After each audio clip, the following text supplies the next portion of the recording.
kings, 5 cities, 241,000 years of rule. Before the Great Flood, kingship did not descend to men. It descended as a frequency. It was identified as the first anomaly in the Sumerian chronological records.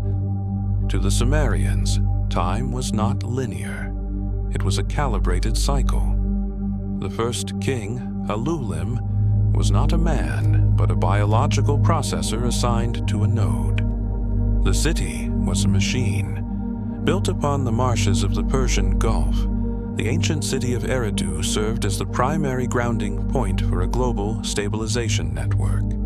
Every stroke of the stylus was a line of code. They were not recording history. They were maintaining the system logs of the planetary grid. The connection is absolute.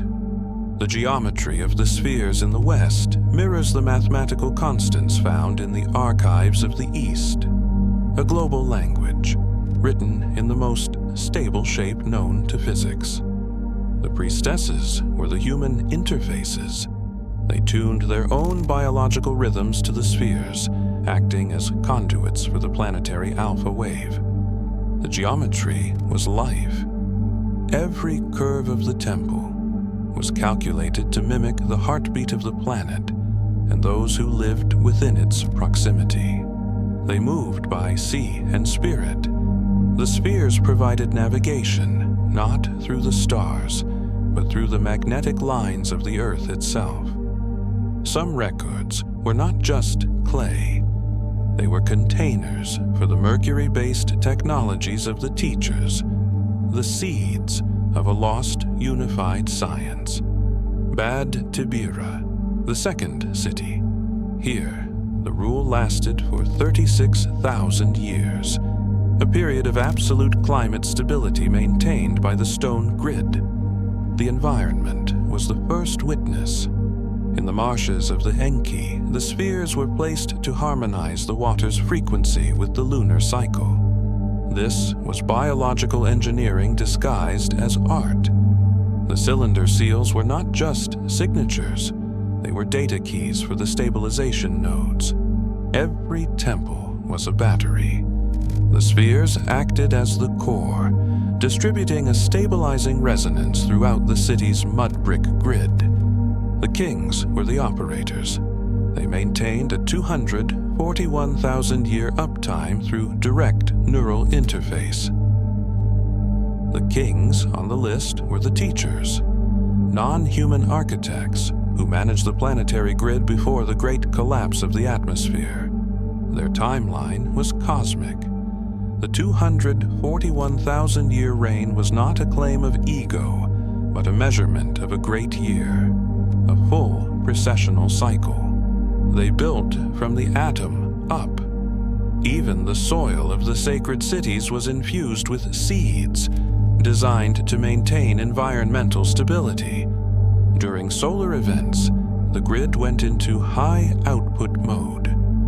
The King List records these peaks as the longest reigns in the history of the world. As the stars shifted, the grid adjusted. The kings were the keepers of the planetary balance. The obelisks were the antennas. They broadcasted the stabilization signal from the core spheres to the furthest reaches of the empire. We are finally learning to read the log files. Every king, every year, is a coordinate in a vast global engineering project. Nippur remains the heart of the anomaly. Even in its ruin, the central node continues to pulse, waiting for the interface to return. Then came the Great Flood, the moment the grid failed and the timeline was fractured by the weight of the water. The stabilization was lost. The teachers departed, leaving behind a fragmented record of their reign. Post-flood records show the decline. The years of the kings dropped from thousands to mere decades as the biological synergy was severed. The age of the gods was over. We were left with the echoes of their science, and the burden of our own mortality. They hid the interface. Buried within our tombs and our myths, the spheres waited for a civilization that could once again speak the language of the stone. The list is a genetic map. The kings weren't just ruling us, they were editing us, preparing our biology for the planetary shift. The grid is still there. Hidden beneath our feet, the infrastructure of the teachers continues to wait for activation. We haven't invented anything new. We have simply rediscovered the circuitry of the teachers on a smaller scale. By aligning the records of the East with the artifacts of the West, the frequency of the kings is finally decoded. As the ice melts, the final nodes are coming back online. The 241,000-year cycle is nearing its completion. The system is waking up. The kings are returning, not as people, but as a global frequency designed to save us from the coming fire. To see the past is to realize the future. We are not the masters of this world. We are its operators. The interface is open. The gap between the teachers and the students has finally been closed by the language of stone. The King's List is now complete. The stability has returned, and the 241,000-year log has been reset. We move from the jungle to the stars. The unbinding of history is the birth of our future. We move from the dust of the desert to the weight of the deep. The unbinding of the King's List has revealed a coordinate that the official maps have ignored for millennia.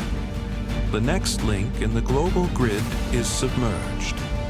Unbind the past. Remember the future.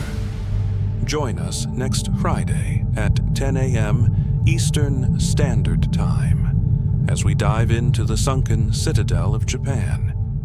This is Echoes Unbound.